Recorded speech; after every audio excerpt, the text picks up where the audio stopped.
My name is Michael Scoggins. I'm an artist currently based in Brooklyn, New York. I've been in Brooklyn for about 4 years now, but originally I went into Savannah College of Art and Design in Savannah and received my master's and spent about 8 years total living in Savannah before moving to Brooklyn, and that's where my studio is based now. I grew up in Virginia, just to give you all my bio information. Went to undergrad at Mary Washington there in Fredericksburg, Virginia. I grew up in the family business, a little country store just outside of Fredericksburg. Got my degree there and then took a few years in between and then moved to Georgia. Savannah was really nice and I liked the weather, so that was one of my main driving reasons for going there. Anyways, when I first got to Savannah in grad school, I was painting. I was a painter's painter. Oil on canvas, linseed oil, brushes, all that good stuff. Just really wrapped up in the romanticism and history of painting.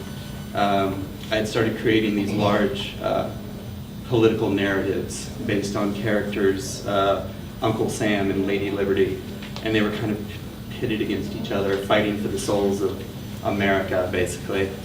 So I was doing that series for a while, and they looked really kind of like Philip Guston was a huge influence on me early on.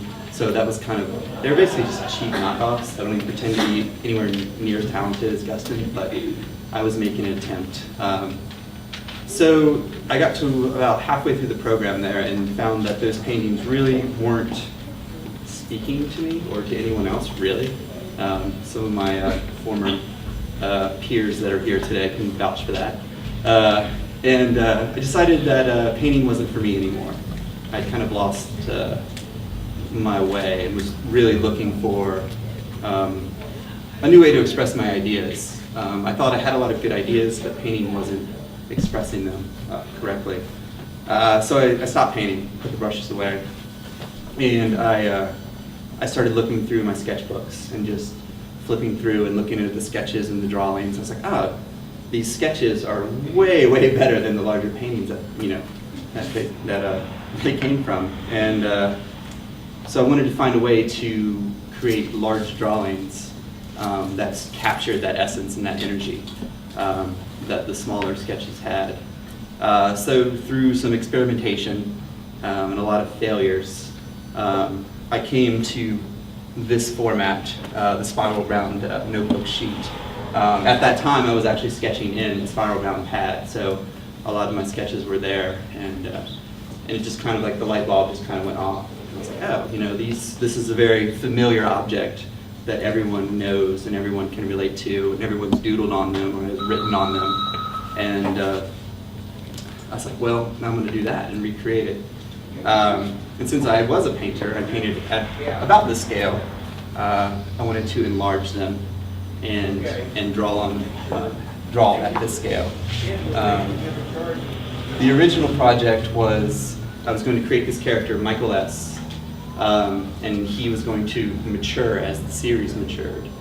So some of the very first drawings were very, very naive, very young, and then I kind of scrapped that idea after the first few months as I got more comfortable with the drawings.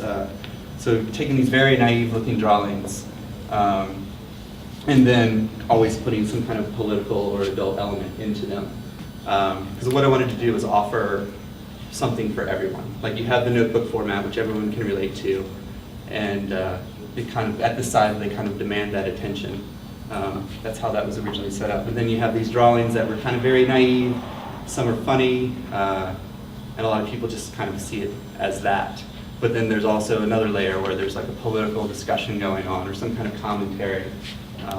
So there's that as well. So I wanted to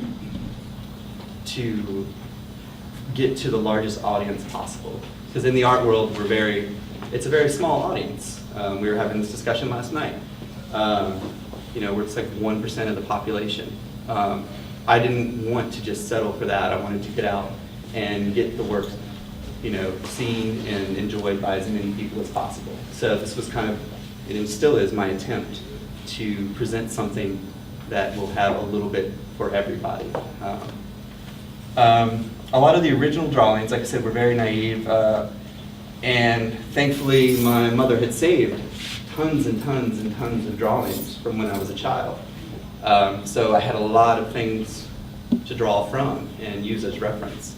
So that's where the series kind of started. And then as the series has progressed, people would see the work and they'd be like, oh, do you remember doing this? Or I remember drawing this. And so it started this conversation, and that kind of spawned new ideas for drawings, just based off of other people's ideas. And then I started reaching out to kids, children, teachers. So every now and then in the mail, I'll get stacks of drawings just shipped to me. And I've used a lot of those drawings as basis for pieces. So, and I joke, I was like, I'm really ripping off children some days. And it's been, it's been kind of interesting to see like my old drawings from, 70s, 80s growing up, and seeing like contemporary children's drawings and kind of relating, and they're really the same for the most part. I mean, some of like the pop culture things are different, but the basis is still the same, which is I always find kind of fascinating. And to see like kids' reactions to the work is always kind of really cool and really neat too. So it's like reaching out and starting young with my collector base. So the series has progressed and progressed. I've been working on the series for about 10 years or so. And then this very specific series, well, I'll go into this. Like the paper is made, handmade. I draw the lines and cut the holes. My process, basically, in the front and back. I'm going to touch this, Brian. It's okay. Front and back, because they've become more sculptural over the years. So a lot of them now are very three-dimensional, where in some cases I'll even just not put them on the wall, I'll ball them up, throw them on the floor. And there's drawing on the front and backs of most of them these days. So they've become not drawings anymore to me, not really paintings.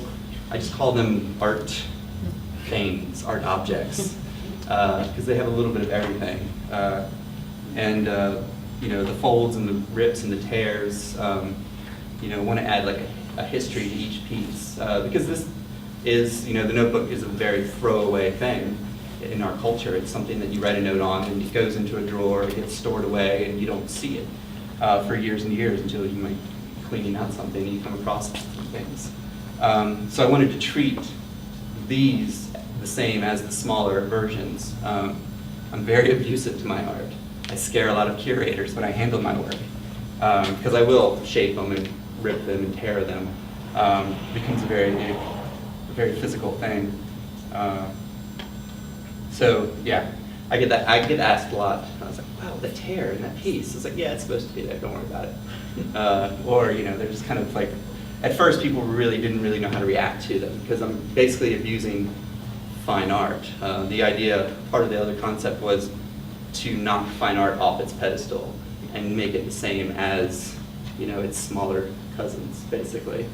But my work process, like I said, I create the paper, I get it on rolls, I'll draw the lines, cut the holes, and what I do is I work on the floor. That's become an important aspect of my work. I'll draw and create these on the floor. So typically what I'll do, depending on timing, is I'll spend a month or so, sometimes longer, just drawing lines and cutting holes in the studio. So I'm in full production mode, very mechanical process, trying to make these things as precise as you can by hand. So drawing lines and drawing lines and drawing lines, and they start to stack up like a nice flat, clean stack of these blank sheets of notebook paper in my studio. So while I'm doing this and cutting holes and drawing lines and building this very mechanical process, that's when I'm brainstorming and thinking and sketching and kind of working out my ideas in the sketchbook. So once I'm done with this part of the process, then I just go nuts, go freaking nuts, and I'm ready to draw. And it's kind of a nice feeling to get on the floor, lay on these drawings, and start drawing on top of these things and kind of messing up these very perfect things that I've tried to create. So it's become the very mechanical part of my process, and then the very creative, spontaneous part of the process. So that's kind of fun. Yeah, but anyways, this series in particular, the All-American Family series, I think this is number 13? 13 or 14. So it's been an ongoing series for a while. I got the idea initially. I can't remember what I was listening to exactly. It was some talk radio or something, but they were talking about family values and what is the American family. And I think some pundit was railing about something, what is America and who are Americans. And it really, really pissed me off because it was like, they're kind of pigeonholing people. Because we're all Americans that live in this country, and we're all very, very different. We have different religions, different cultures, different beliefs. And I didn't think it was fair to try to say this one type of person is the American family. So this series started, and this is me. I wanted to insert my younger self, Michael S., into each of these pieces with different types of families, different religions, different cultures, different everything. So with each family, I'm like the constant, saying that I can basically be a part of any of these families, and we are all American families. It just doesn't, it doesn't matter. That should be the basis of our ideology and what we should think as far as what America is. We are the melting pot, basically. So there is no one, all-American family. So this is like the all-American military family. There's been, the all-American African-American family, the all-American Islamic family, the all-American single mother family. There's the all-American, I don't know, just lots of different variations. So it's been a pretty popular series, and I really enjoy it. And it's pretty limitless because the combinations just keep coming. So the series could go well on to, so this is like number 13. It could just keep going pretty much forever, really, if I wanted it to. So yeah, that's good. Any questions so far? Sure. How many do you work on at the same time? As far as when I'm drawing? Right. I typically work on one piece at a time. I do sometimes kind of branch out and have multiple things going on, but once I'm like done with the drawing of the lines and stuff, I pretty much have it in my head what I want to make, and then I just kind of start into each one after the next. I've been trying lately to kind of work on different things, and like all this stuff is new, and we'll talk about that in a minute. But yeah, most of the time it's like one piece after the next. Once I get my mind set, it's like, all right, I got to finish this. Because I think also, honestly, I have a very short attention span. So if I don't finish something in a couple of days, or however long it takes, I kind of lose interest. There are lots of drawings laying in the corner of my studio that were just projects that were started and just never completed. So yeah. Michael, what's the medium? I'm imagining you with the big crayon. Yeah, this is all in Crayola. It is in Crayola. Yeah, the lines are done just in color pencil. But about my materials, I use very simple materials. That was another part of the concept. Once again, getting back to relatability and wanting people to be able to be like, oh, I've used pencils, I've used markers, I've used, crayons. What I did in this case, I melted down just the Crayola crayons into ice cube trays, and then they reshaped. So I have like these big chunks of wax, so I can get like a nice thick line, get to look correct. So yeah, very simple materials. I want you to be able to use, like anyone could come up and use the same materials and get their own results. That's always an important part. For archival issues, I do use I'll use a marker, but I will use like a fine art marker at this point. But yeah, I still like Sharpies too. It's all good. About these, one more thing. Do you have yourself in this series? Do you usually have a character that appears in an entire series, or is that something unique to this series? That's unique to this series. Michael S., the character, has popped up in other pieces, but I guess it's more of the overall persona, like the creating the object is Michael S. Yeah, I don't know. I do tend to work in series. I kind of enjoy that because I always feel like I can make one piece and then I'll get an idea that'll spawn from that piece. So I do typically work in series because it's just the way my mind works. It's enjoyable. But yeah, I think this is pretty much where the little Michael S is visually in the piece. Usually it's just implied with the Michael S signature. So, and it's funny, like over the years, like I said, when I first created like that persona, it was very much meant to mature as the series matures. And I kind of nixed that many years ago. And I feel like I created this character initially to, like Michael S. the child can say lots of things that the adult Michael S. couldn't say or be improper for him to say. You know, because I am dealing with a lot of issues, like social issues and political issues. And, you know, I come from a Southern family, so I deal with like racism in a lot of my work. And the kids say things that adults don't. You know, it's been, you know, kind of we're proper as adults, where kids will just blurt out whatever they're thinking. So that's kind of why he was initially created. But as time has moved on, I think me as the adult Michael and this character kind of merged. I don't really see a difference anymore. But back then, when I was first starting out, it was very important, so just to kind of say things that I was too shy to. So this is new, brand new, and I'm still kind of developing my language. First off, the materials, newsprint and butcher paper. They're not traditionally art papers that you would like present as final productions, final pieces. Like newsprint is something that you sketch on and you never see it again. It goes into your sketchbook or your sketch pad, wherever. But I've always really, really enjoyed drawing on it. I think it's just really kind of beautiful. Just kind of the roughness of it and just the color and everything, the textures. The same with butcher paper. So I started to do some newsprint drawings many years ago, and you can't present them as final pieces because, you know, I'm a realist as well. We live in an art world. People buy art, they want it to survive. Newsprint degrades over time. It's not archival. It will go away. Same with like butcher paper and wax paper and all that other stuff. It's just not, it's not forever. So I've been sitting on this idea for a long time in my sketchbooks, and I found this little company that makes archival butcher paper and newsprint, and I got really excited. And I think I've talked people's ears off about that when I first discovered this. And I just bought a bunch. I was like, I'm gonna make all these crazy drawings on newsprint, and we're gonna like call those the final pieces. So this is only in the past couple of months this series has kind of developed once I found that paper. And because I like the idea of it being disposable. Once again, like within relation to the notebook stuff, it is kind of a throwaway thing. It's not something that's meant to be a final, you know, piece. But you know, this is archival, so it'll last.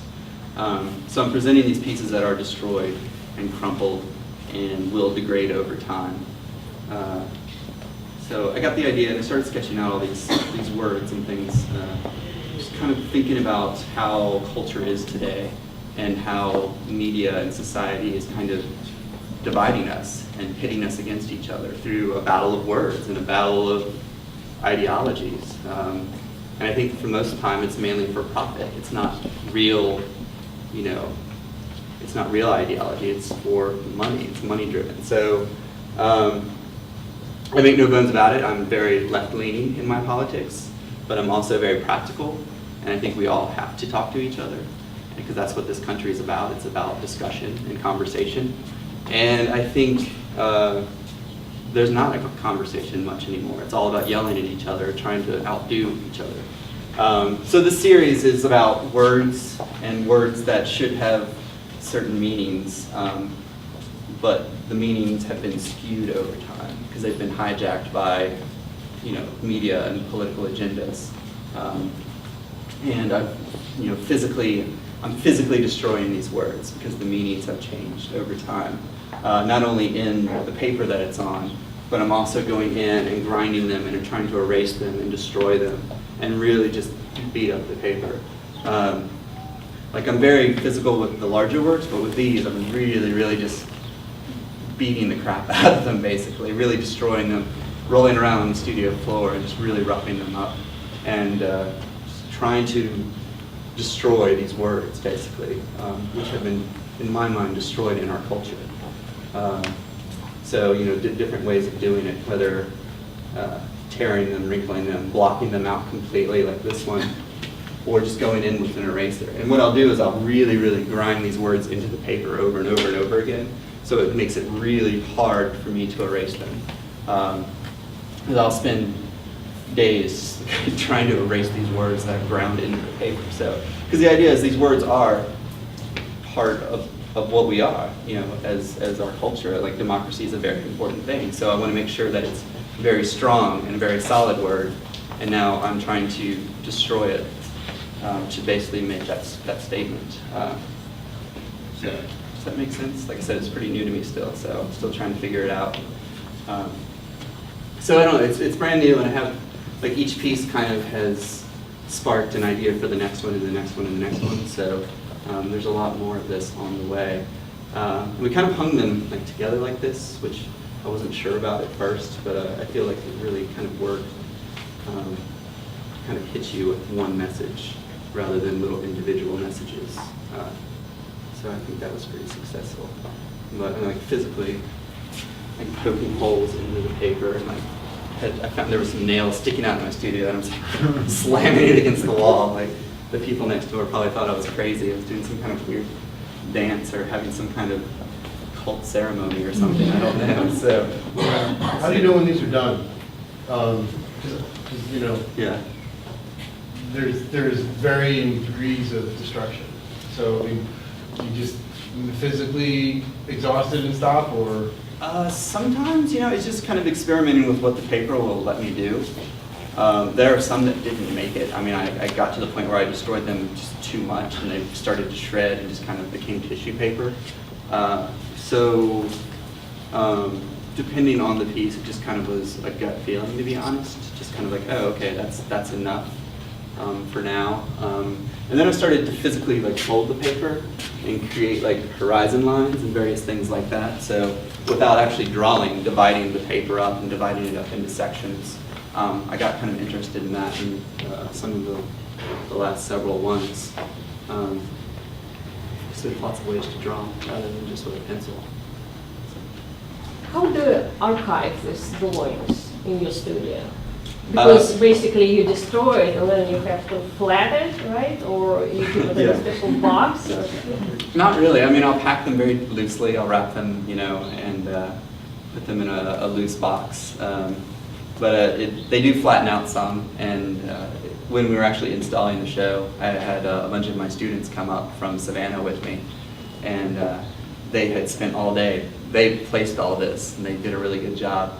But they were still kind of flat, and then after they were done hanging, I came up to each one and just started like crushing them on the wall and like reshaping them. So there's always a little bit of reshaping. I like to install. I always think that's an important part as an artist, so I'm always very involved. Because the large notebook pieces too, I roll them when I ship them, so when they come, if there's not time to like let them flatten out and lay out and uncurl, I'll have to physically go and like reshape them on the wall as well. So they're really one of a kind. I mean, once you create it, it's not like you have a bunch of prints of three brothers, or do you reproduce it and each one is? No, everything is one of a kind. Everything is original. I think that's very important. I'm actually getting ready to start on a print project for the first time ever, which I'm really excited about. I've always wanted to do something like that, but have never had the time or the opportunity. So we'll see how that goes. I'm not really sure yet. But I mean, each piece is different every time it's installed because it takes a different shape. So it's always kind of interesting. I document a lot. Can you talk about the age and sophistication of Michael S. Here, and as opposed to this much younger and more naive character? I think this is pretty much the adult Michael at this point. I'm not really, I don't think, I'm still trying to figure that out, I think, a little bit, because I am still signing in Michael S., and I'm actually like physically erasing the Michael S. as well, so maybe I'm trying to move away from that character in this series. I really haven't thought about it all the way through. I'm still kind of trying to figure that out. But I think this is definitely like the adult Michael as opposed to like the pseudo-youthful Michael. Which one did the couch piece? That was the Michael that's angry about the art world a lot of things. I don't make a lot of art about art, but sometimes I just get a bee in my bonnet and have to say something because I get angry about somebody that says something stupid. So that's the angry Michael. But still tongue in cheek, at least trying to be a little bit funny about it. So. Well, I'll ask the final question. Sure. With the treatment of the paper, and I mean, you're crumpling certain words, which makes me think it's like you threw it away, so therefore it was discarded, you weren't necessarily sharing it. But with the folds, you know, the act of folding makes it seem more like a note, like it was hidden, but now, you know, it's all been revealed. I mean, did you think about that when you were treating the paper? It's like there's two, like T and Terror and Yeah. Prior folded, so they actually seem more like this was a reminder for you later on.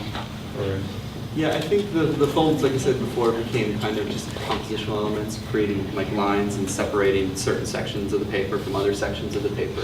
And I think also, well, in certain lighting, especially the T for Terror, has like a nice shadow that casts over top of it, so it kind of creates like a menacing element, at least in my mind.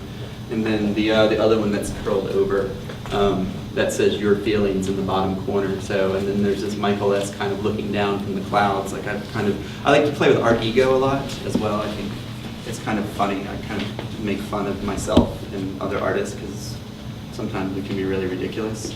So just kind of playing with the idea of artist and ego and not really caring about anyone else. So it's kind of funny. So yeah, that's the purpose of that, kind of bending over and looking. Yeah. well, I'd like to thank everyone for coming out. Just one quick note about the West Side Arts Walk. There's another lecture today at Scoggins Gallery at 3 p.m. There's a curator talk on the show. But we're open till 5, and Michael can answer some more questions. And thank you again